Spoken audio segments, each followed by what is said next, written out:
Isang mapagpalang araw po sa ating lahat. Ngayong araw is nandito pa rin tayo sa ating kasalukuyang series, which is yung Seeking God's Guidance and Wisdom.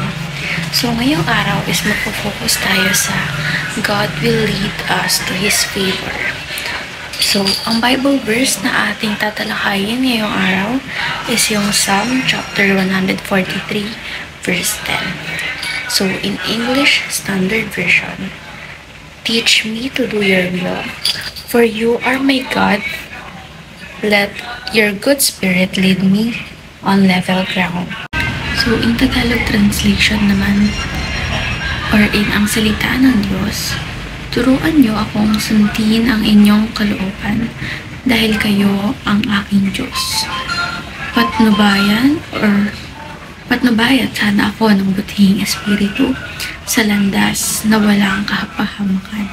So, sinasabi lang dito na with God's guidance and kapag nilead tayo ng Spirit, is mapupunta tayo in favor kay God.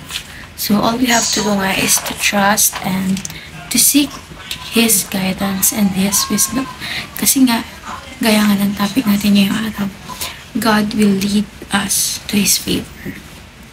So, para mas mapalalim pa itong Bible verse natin, is proceed tayo sa ating teaching. Number 1, God teaches us to do His will.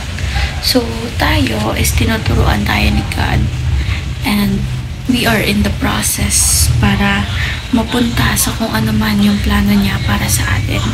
Kaya nga rin tayo nakakaranas ng mga challenges every day kasi He wants us to be strong enough para makarating sa kung ano man yung plano niya para sa atin. And number 2, God leads us to level ground. So, ang pagkakaintindi ko rito, nilalagay niya tayo sa pinaka-umpisa.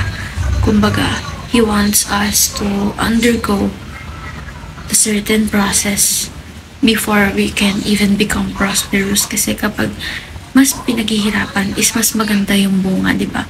Mas na-appreciate natin yung bunga. Kaya we need to start on level ground mismo so that may progress and mas ma-maintain natin siya. Mas ma-appreciate natin siya kasi we started on level ground. And number 3, God wants us to grow and mature. So, dahil nga nilalagay niya tayo sa level ground, gusto niya maging humble tayo. Kaya, kumbaga sabi nga rito, He wants us to grow and mature. Excuse me. Isa na rin sa dahilan kung bakit tayo nilagay sa level ground is to teach us or para sa atin mismo na matuto tayo mag-grow and mag-mature mismo. Kasi in the process, ikaw mismo sa sarili mo mag-mature kayo. Parang ang isang bata, di ba? Habang bata pa siya, immature. Tapos hanggang tumatanda siya is nag-mature siya. So, ganun din kay God. Habang lumalaki or nag-grow tayo sa Kanya, is nag-mature din tayo. So, ngayon naman is proceed tayo sa ating application.